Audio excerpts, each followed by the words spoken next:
Sot do të flasim për një histori vërtet të jashtëzakonshme. Një histori për dy fise, por vetëm njëri prej tyre jeton në thellësitë të xhunglës. Fisi tjetër, ai jeton në korridoret e botës akademike. Edhe përplasja mes tyre, ajo ndryshoi përgjithmonë mënyrën se si e mendojmë natyrën njerëzore. Kjo është historia e Napoleon Shagnionit dhe dekadave që ai kaloi mes fisit Yanomamo, një histori që tronditi themelet e kuptimit ton për veten. Imagjinoni pak skenën. Jemi në vitin 1964. Antropologu i ri, Shagnon, mbërrin në një fshat Yanomamo. Ai nuk gjen atë që priste, asnjë paraiz paqësore. Por kundrazi, ai hyn në një botë që ishte vazhdimisht në gatishmëri. Ai u prit nga burra me shikime dyshuese, me hund të shtrembëruara nga zënkat dhe me shenja të thella në kokat e tyre, le të themi një lloj kaligrafie e përhershme e luftimeve me shkopinj. Ky takim i parë ishte një goditje e pamëshirshme ndaj mitit romantik perëndimor të fisnikut të egër. Iluzioni u thyre që në sekondën e parë. Dhe kjo na çon pikërisht në zemër të debatit. Puna e Shagnionit e detyroi shkencën të përballej me një pyetje filozofike shekullore. Në një rincept të ringut, kemi Jean-Jacques Rousseau, i cili besonte se njerëzit janë në thelb të mirë, por korruptohen nga civilizimi. Në cepin tjetër, Thomas Hobbes, i cili thoshte se jeta pa shtet, pa rregulla është thjesht e ndyrë, brutale dhe e shkurtër. Dhe siç do ta shohim, të dhënet e Shagnionit e tërhoqën zvar këtë debat, duke anuar peshoren rënd nga ana e zymt e Hobbesit. Pra, përvoja e Shagnionit në terren nuk ishte thjesht një zbulim. Ishte një përplasje frontale me një nga idealet më të dashura të mendimit perëndimor. Ishte, padyshim, thyerja e një iluzioni shumë të vjetër.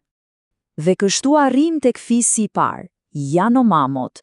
Çfarë fshihej vërtet pas dhunës së tyre të dukshme, cila ishte logjika e brendshme e kësaj shoqërie që e tronditi kaq shumë botën? Le ta zbulojmë. Gjithçka sillet rreth një koncepti kyç, waitery. Për Yanomamut, të jesh waitery nuk do të thotë thjesht të jesh agresiv pa arsye. Jo, do të thotë të jesh i frikshëm, i guximshëm, dikush që nuk ngurron të mbrojnë derin e tij. Mendojeni pak, në një botë pa polici, pa gjykata, reputacioni yt për egërsi është mburoja jote. Është strategjia jote kryesore e mbijetesës. Një burr që nuk shihet si rrezikshëm, ai është një viktimë në pritje. Disa antropologë të tjerë u përpoqën ta shpjegonin këtë dhunë duke thënë se luftarët bëheshin për burime, si mungesë e proteinave. Por të dhënat e Shagnionit treguan një histori krejt tjetër.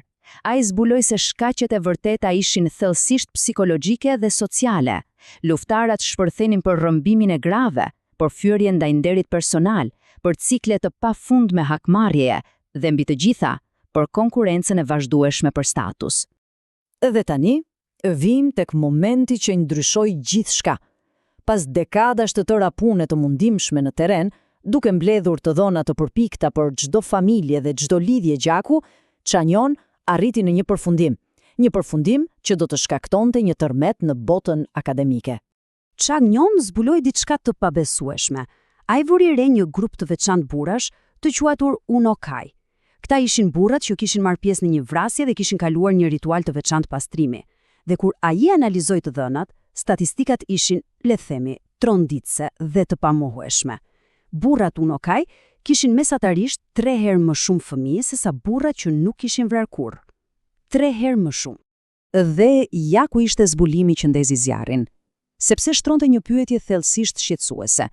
Nëse një sjellje si dhuna lidhej kaq drejt për drejt me suksesin riprodhues, pra, me fitoren e lojën e evolucionit, a mund të quhej thjesht një patologji apo një devijim, apo ishte në të vërtetë një strategji adaptuese? Kjo ishte herezia më e madhe e Shagnionit. Ironia e gjithë kësaj?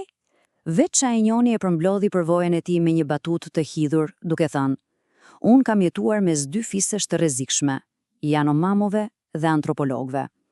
Pasi i mbijetoi konflikteve në xhungël, ai u kthye për të përballur me një luftë ndoshta edhe më të egër në korridoret e universiteteve." Pra, le të flasim për fisin e dytë të rrezikshëm, antropologët. Këtu filloi një luftë ideologjike që do të zgjaste për dekada, duke vënë Shagnionin kundër pothuajse gjithë establishmentit të fushës së tij. Dhe kjo nuk ishte një betejë e shkurtër, ishte një luftë e vërtetë, që nisi që në 68 me librin e tij të parë dhe arriti kulmin në 88 me zbulimin për unokait. Por goditja më e rëndë erdhi në vitin 2000, kur një libër e akuzoi atë për gjëra të tmerrshme, përfshirë edhe shkaktimin e një epidemie.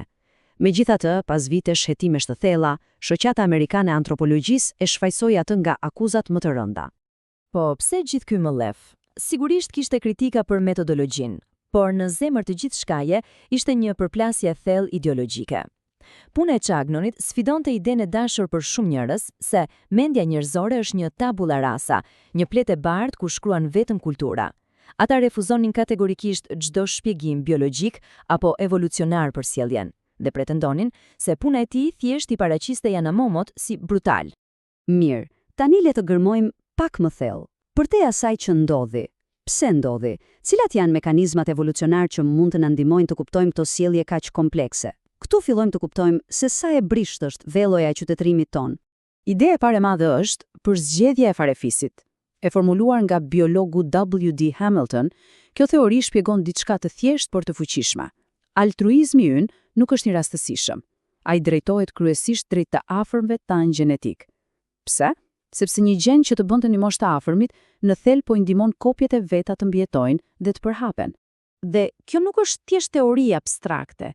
Tek Yanomamot e shohim këtë në veprim çdo ditë. Kur një fshat bëhet shumë i madh, ai ndahet, por ndarja nuk është e rastësishme. Ajo ndjek pikërisht linjat e farefisnisë. Grupet sulmuese, ato përbëhen pothuajse gjithmonë nga vëllezër dhe kushërinj. Ata po jetojnë në rregullat për të cilat truri ynë evoluoi. Po mirë, po bashkëpunimi me njerëzit që nuk janë të afërmit tanë? Këtu hyn në lojë teoria e dytë, altruizmi reciprok. Kjo shpjegon se si mund të evoluaj bashkëpunimi mes individëve pa lidhje gjaku. Logjika themelore është: unë të ndihmoj ty sot me pritshmërinë se ti do të më ndihmosh mua nesër. Dhe përsëri, kjo logjik shpjegon kaq shumë nga bota komplekse e Yanomamove. Festat madhështore, shkëmbimi i mallrave, apo edhe dhënia e grave për martesë, të gjitha këto krijojnë një rrjet të ndërlikuar detyrimesh reciproke. Siç i përshkruaj vetë Chagnon, Yanomamot janë kontabilistë të shkëlqyer të borxheve dhe favoreve sociale. Dhe le të kthehemi për një moment tek fakti më i zymt. Chagnon dokumentoi se në disa zona, rreth 30% e të gjitha vdekjeve të meshkujve të rritur ishin pasojë e dhunës. Ky nuk është një fakt i anashkalueshëm. Kjo shifër, e cila më vonë u konfirmua edhe në shoqëri të tjera pa shtet, na tregon se dhuna ishte një pjesë absolutisht qendrore e jetës pa institucione. Dhe këtu vim te mësimi i madh i gjithë kësaj historie. Bota jon moderne, me shtetet, ligjet dhe tregtinë globale, nuk duhet marrë kurrë si e mirëgjën. Ajo është një arritje jashtëzakonshme dhe e brisht, një lloj skele e ndërtuar me mund për të mbajtur nën kontroll impulset tona më të thella për status, hakmarrje dhe favorizim të fisit ton. Në fund të ditës, puna e Chagnonit na dha një dritare të rrallë në një botë pa institucionet tona mbrojtëse. Dhe na le me një pyetje thelbësore. Nëse ajo psikologjie Eiger është ende brenda nesh, e fshehur nën sipërfaqe, sa e fortë është në të vërtetë kjo vello e brisht e qytetërimit që na mban të gjithë të bashkuar.